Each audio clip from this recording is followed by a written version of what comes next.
Welcome again to New Game Plus, a retro gaming podcast where three guys spend 7 days playing one old game, and then we talk about it. My name's Dustin. My name's Kenny. My name is Nolan. And we're on episode Lucky 7. Yeah! Have y'all played Animaniacs since we last spoke? No. No, unfortunately. Not any. Not any, because I want to go back and play the other one a little bit at some point, but the Genesis one? haven't had the chance. Yeah. Yeah, you should. Have y'all thought about Animaniacs any? Yes. Yeah, I definitely thought about him. I thought about Kenny being Dot. Yeah? I'm not offended.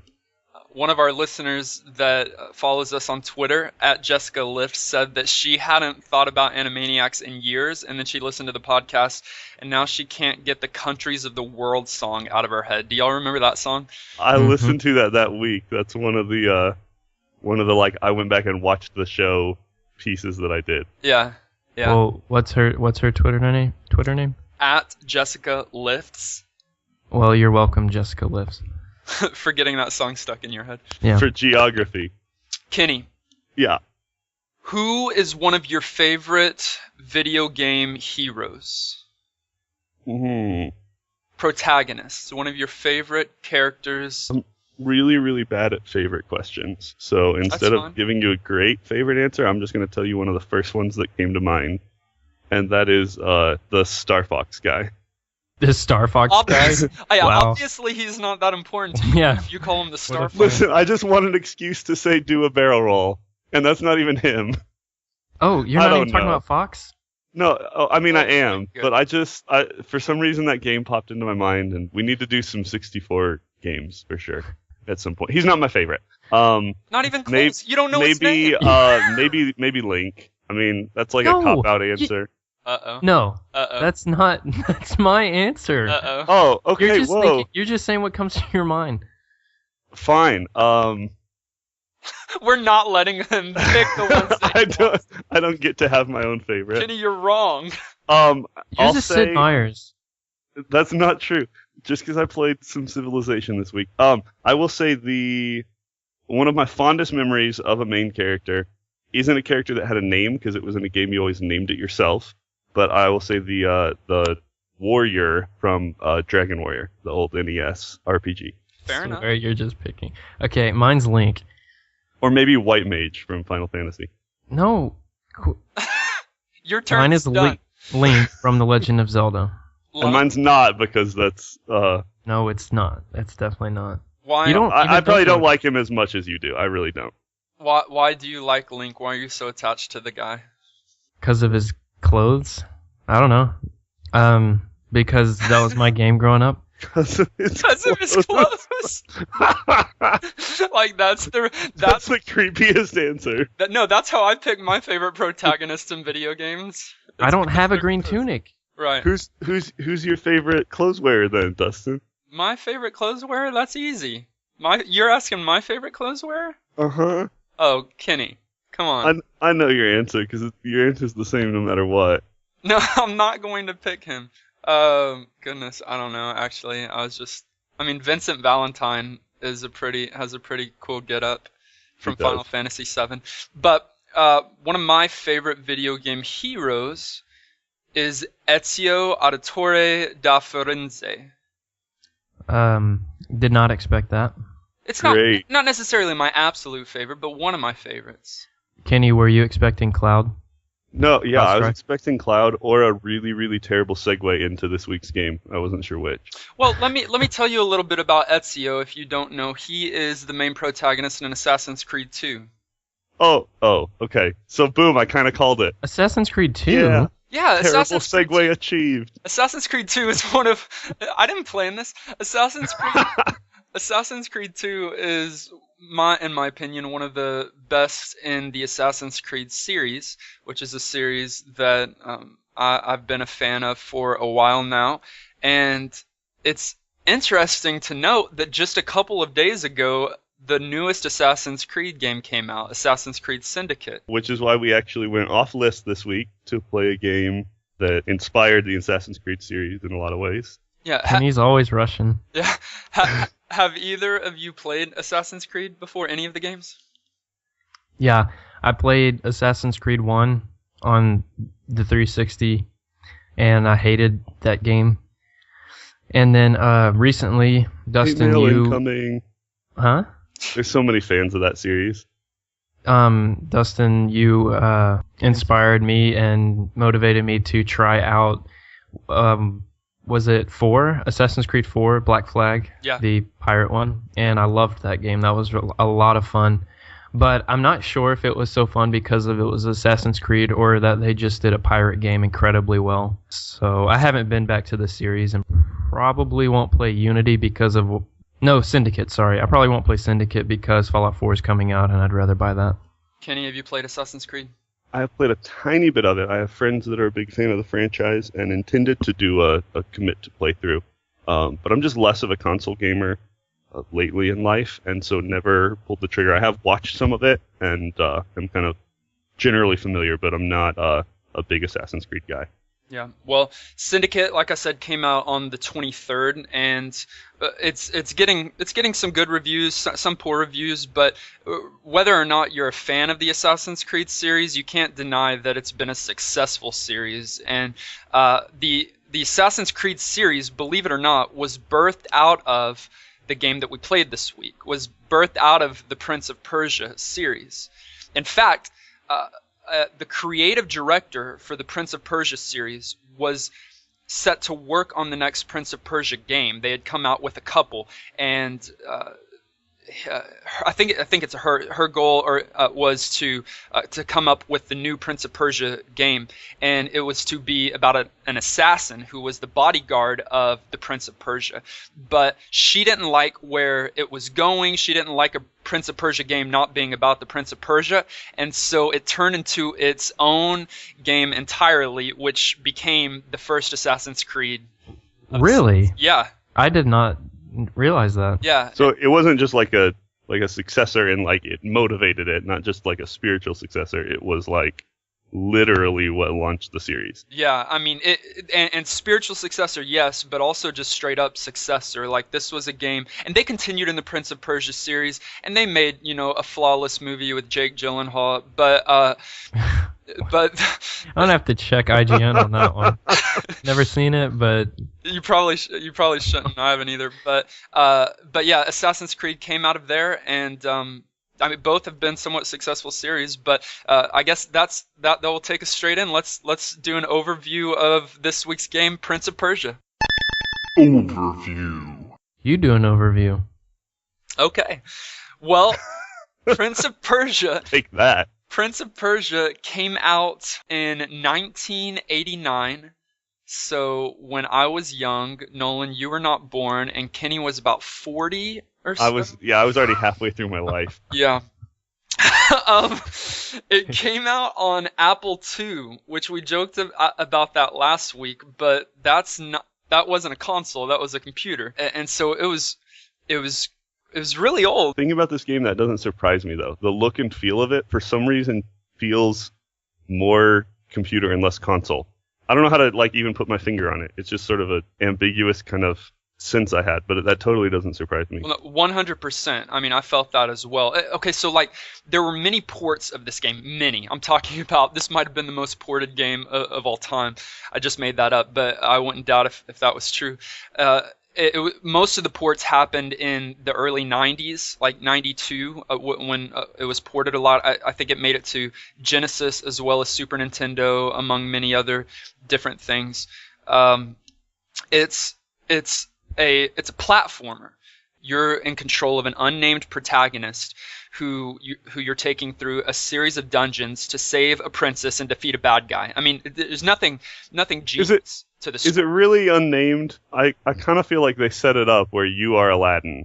I mean, it really feels that way. You're a prince of I mean, the guy's name is Jafar too. Yeah, so the enemy is Jafar. The bad guy is Jafar. They did obviously borrow heavily from that early story. It wasn't called Aladdin. Well, and this was before Aladdin, the Disney movie, came out and kind of majorly popularized in mainstream for that, wasn't it?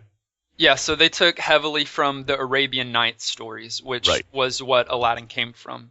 Sure. So So they're like stepbrothers. he is an unnamed protagonist. It might Aladdin's brother. So these versions are very, very different. What versions did y'all play? Did you actually do the Apple II or No, I think the SNES is what I did. I went out and bought an Apple II. Yeah. No, I also played the Super Nintendo version. Okay. Did y'all play any or get to look any of gameplay on the earlier version? I looked at gameplay from the NES port. Okay. I saw some just like screen grabs. I didn't watch any play, but just for different like graphics. Yeah, it looked really bad. So yeah, I was able to play. I started this week trying to play the Apple II version, and I cannot express enough how different in look and feel and sound these versions are, because the Apple II has no music while you're playing. It's got sound effects for spikes and for doors, but there's no music during the dungeons. So I mean, it's kind of scary. Yeah, and the mechanics are even more difficult. The look is obviously. That's a bold statement. Well, I know, because the mechanics in the first place, and we'll talk about that shortly, are difficult, but even more so on the Apple II. There was great music added to the ports, in my opinion. I liked the Super Nintendo music. Did y'all? Nope. I did. It was. Yeah. I liked it.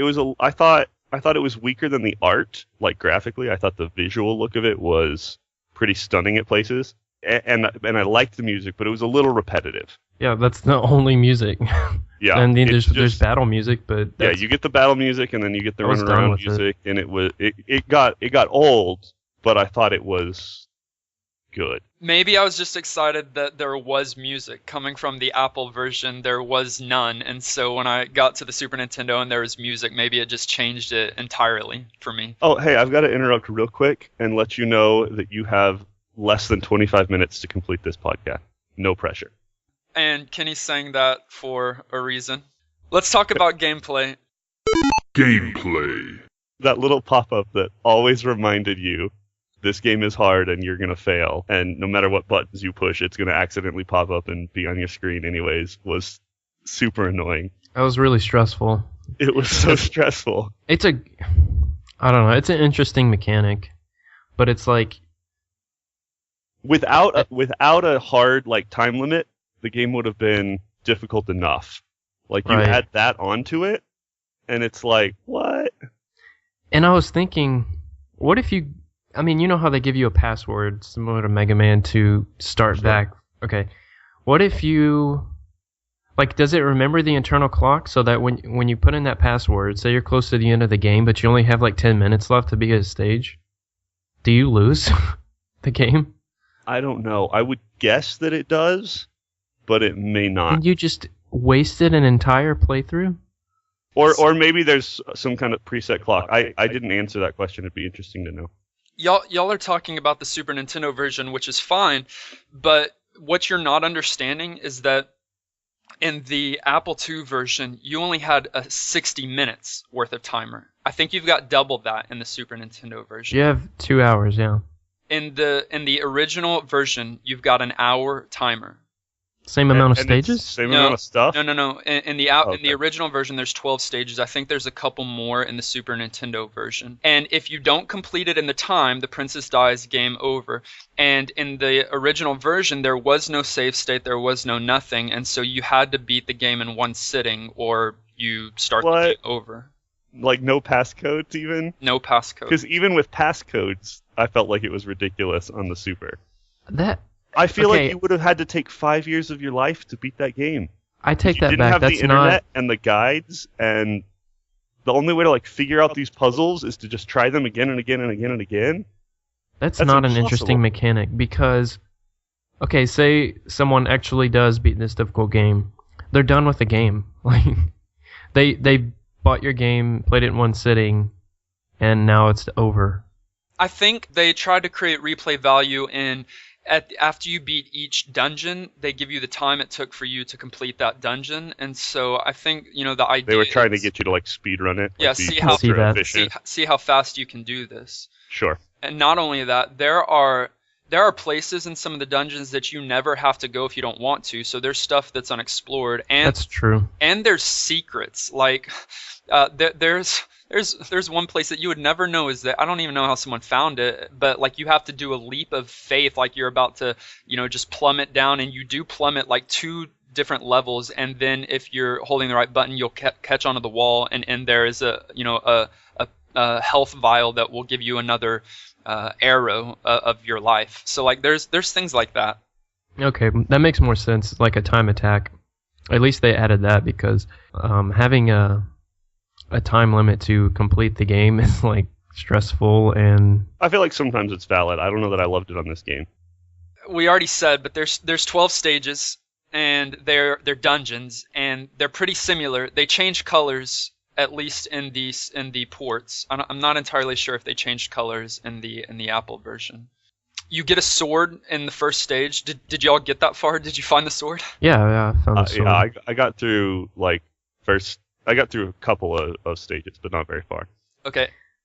Yeah. I did try and get past the enemy with a sword, numerous times without it. Before I realizing there the was other way, and that was a dead end of sorts. Yeah, It was literally a dead end for me. I just it died. took me a long time to find it, and I didn't know what I was looking for because I didn't find that enemy before finding the sword, so I didn't know what I was looking for. Instead of right, yeah.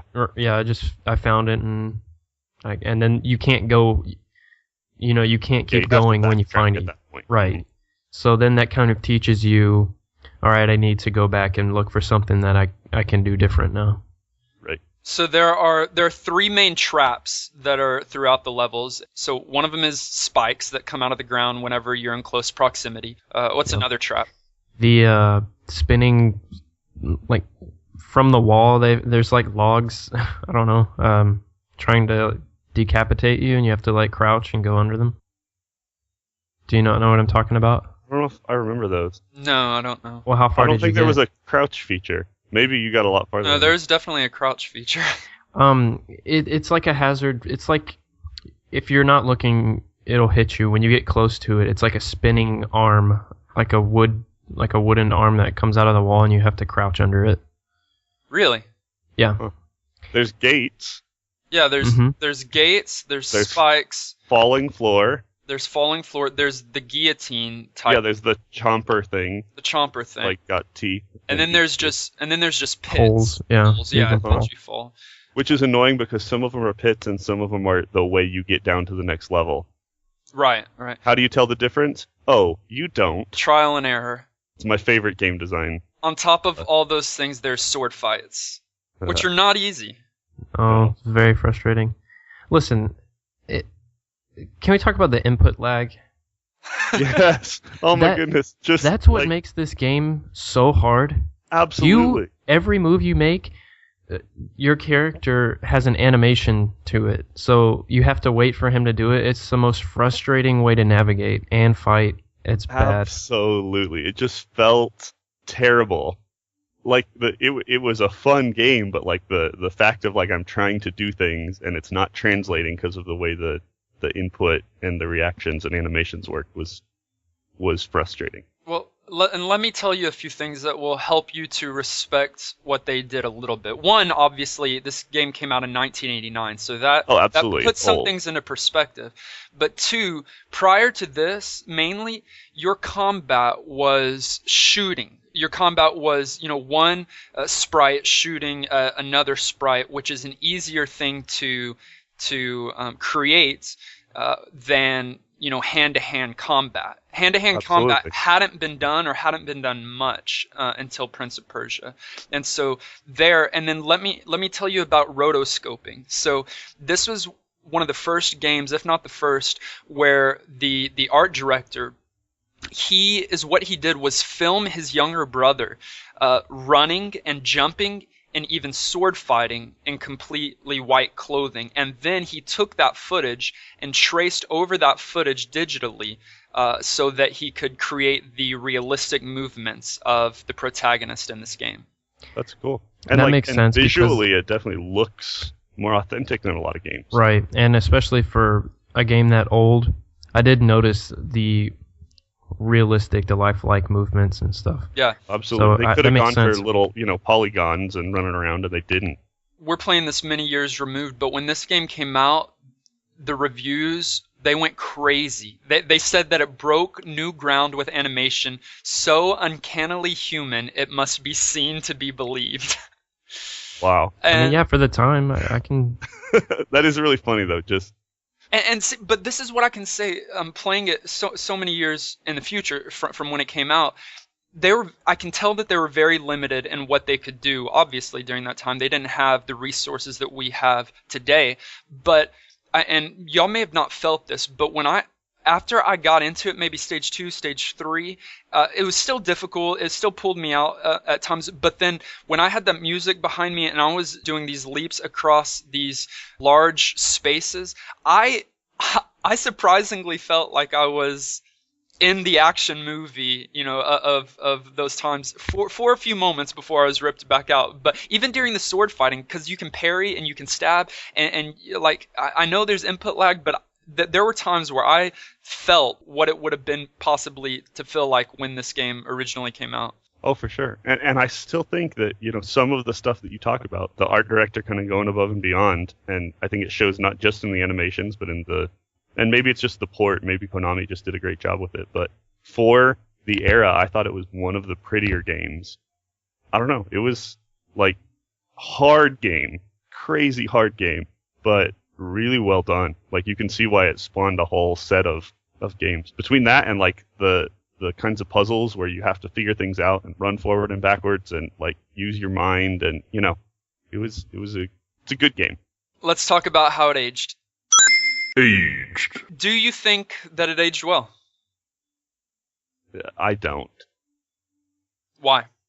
I think a game that ages well is one that you can like pick up and be fully re-immersed in.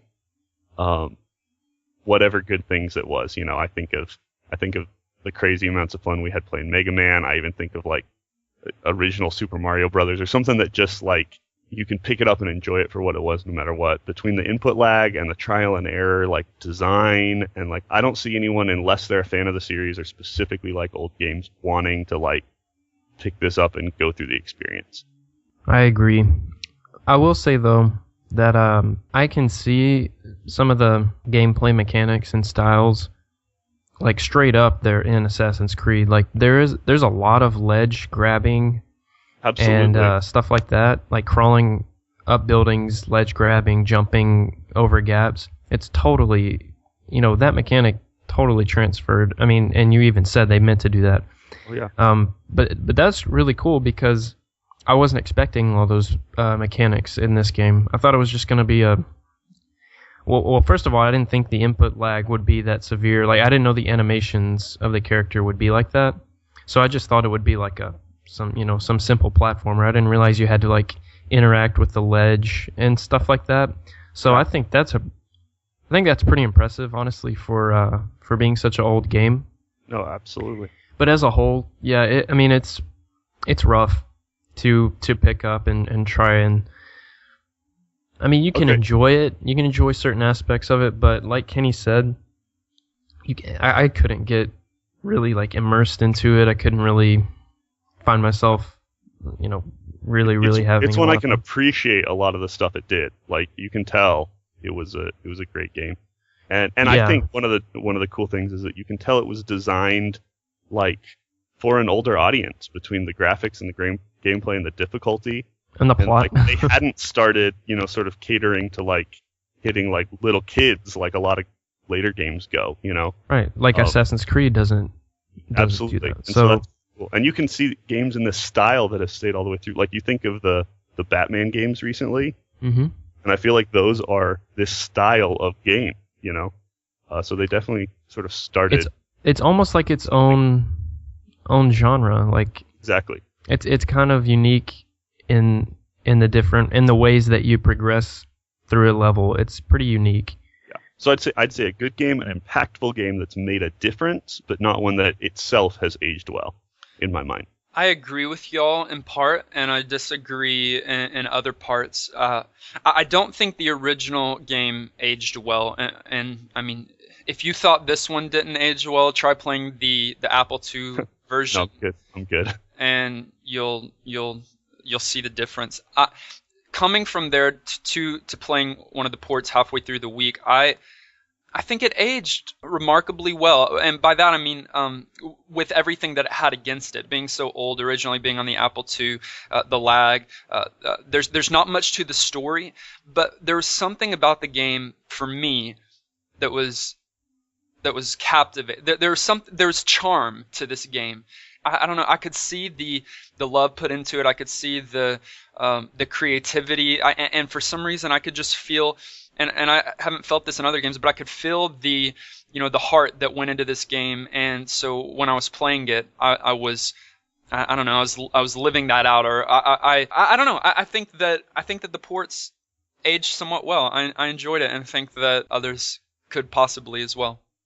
Yeah, there's definitely, like, depending on sort of what you're looking for in a game, I think there's definitely people that would enjoy going back and playing it. I don't think most people would. But it is undoubtedly a good game. I think we're all agreeing on that.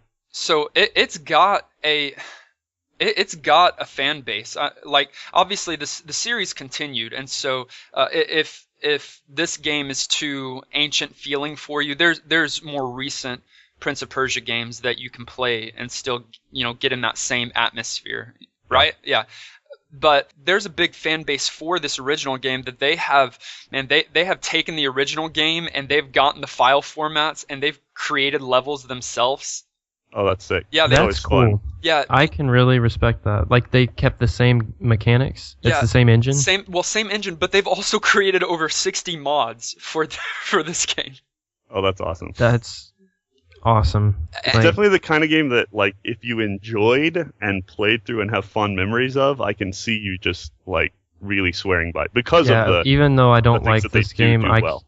I can really respect that. That's so awesome. That's really cool. And I almost downloaded it. I decided not to just because of the poor reviews. But there's even an Android version called Prince of Persia Classic that is this original game on the Android. And so I almost got that to play that one as well. Interesting. I think there's new game modes like Time Attack and Survival on there, but I didn't. But that's out there for you if you're listening and you want to give it a try and you want to either play in your bed or in the bathroom. That's where cell phone games are the best. Then you can look that game up and purchase that for fairly cheap and give it a go. The final shell shock. Okay, question: which one was harder, this or Earthworm Jim? Probably this one. I'm gonna say this one, which is saying something because Earthworm Jim was tough. Yeah, I feel like you can get lost so easy in this game, Absolutely. And I did many times. I think that's why I would say it's harder. But not only that, you have to get used to the movement. And you gotta almost learn to play it. Yeah, this game I would say was a lot harder. It's the stages are really big and they are. And like you said, I mean, you come out a door into the dungeon and then you can go left or right. If you go right, you might go for 20 minutes before realizing you should have gone left. Yeah. And then so you have to either die or find your way back to the door that you came out of and then go left again. Which when you're on the clock is so crazy. I bet there's like on the wiki or something a like kind of a map of each stage where you can see from a side view. That would be so helpful playing this game. I know that exists. It has to. Yeah, I wouldn't doubt that. What's your favorite thing, Nolan, about this game? Like, if you had to, if there was a favorite aspect that you enjoyed or that you appreciated, what would that be? It would definitely be the concept of it being a true dungeon crawler. Like, I don't know how to explain this, but you're not traveling through like different towns and stuff to get to the princess. She's above you and you're stuck in the dungeons and you have 2 hours. I think that's really cool. And instead of getting through like a city and that's the end of the stage, and then going to the next part or something like that, which I think probably the later Prince of Persia games do that, because there's like a, roof hopping, jumping from building to building. I think it's really cool that you have to survive, and you go to the very bottom, get a sword, and then you have to get out of this dungeon. I thought they actually did that quite well. Kenny, your favorite thing? It's no news. I've talked about it a few times. Probably the like art direction, as you've pointed out, kind of the look of the animations and just the look of the game as a whole. What they were able to get out of a fairly like boring, repetitive game, it just had some real polish. Yeah, and maybe the mechanics itself, kind of the sort of genre-defining things that it like accomplished.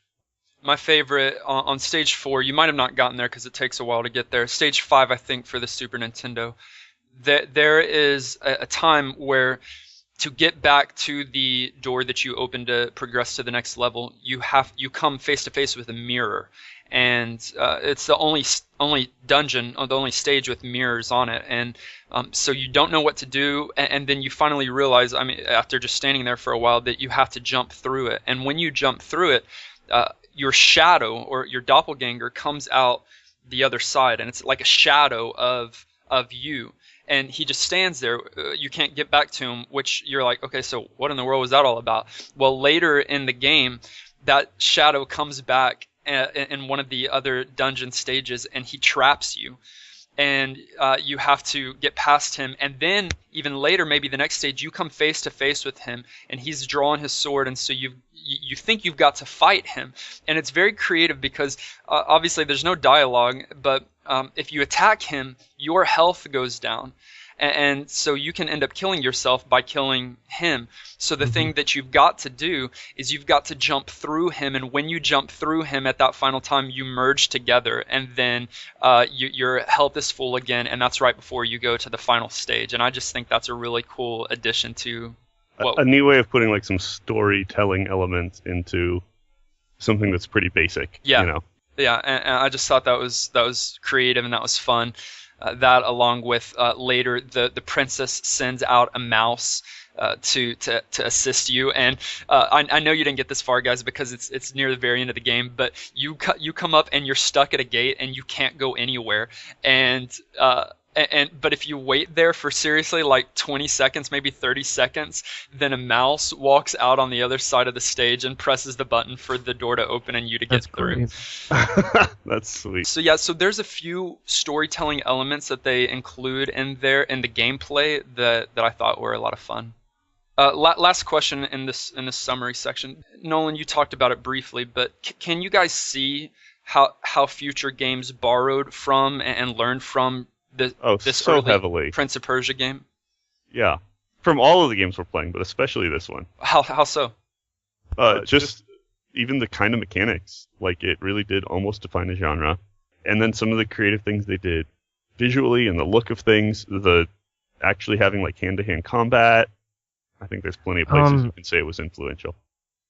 I can see how it was definitely influential for Assassin's Creed. I know, but in general, I don't know. Maybe I don't really see how it impacted other games other than the Assassin's Creed series, other than not shooting a gun. That kind of combat. So I fail to see that. But that's probably just me. Yeah, and that's fine. I think honestly, with the original Assassin's Creed, that the same guys did rotoscoping for Altair for that main character in Assassin's Creed 1. So since I've been immersed in the Assassin's Creed series, I can see how this game heavily, or how Assassin's Creed heavily pulled from and was impacted by Prince of Persia. And I respect Prince of Persia for what it is. I love that it has a fan base that has continued its legacy, and I think that's fun. I don't think it's a game for everybody. But if you do want to go back and play it, I would just say play one of the ports, either Super Nintendo, which has better music, or the Genesis, I think, which has better graphics, and have some fun. So we're at the time in our show where we select a new game to play. It is. Before we do that, in honor of this week's game, can I suggest a game to add to our master list? It's one that this one made me think of just because of the whole sort of Persian theme. Yeah. And I'd love to do the Aladdin game that came out after the movie. That was I think Genesis maybe. I forget what it was on, but something that right. era. Yeah. And it was a real fun one. Yeah. Totally different than this game, but would be a cool one to go back and do. Yeah, I think I played it on Super Nintendo, so it's probably both. But that was definitely a good game. I'll put it on the list. And hey, viewers, remember, this list is something you can give us suggestions for. There's lots of great old games. We'd love to share the fun memories you have as we get to play through stuff. So send us in suggestions. Or the nightmares you have about games. If you want us to stumble either over way. a bad game, put it on the list and we'll play If you it. just Promise. if you hate us and love us being frustrated. Yeah, and there's many ways that you can do that. One, you can email us, ngppodcast@gmail.com. You can post on our Facebook wall, which is just /ngppodcast. You can tweet at us /ngppodcast. You can write a snail mail. Snail mail. Just put it address NGP podcast. Yeah. That's all you need to put. They'll That's know all where you to need take to it. put. Right. Mhm. Don't even Drop need a it up stamp.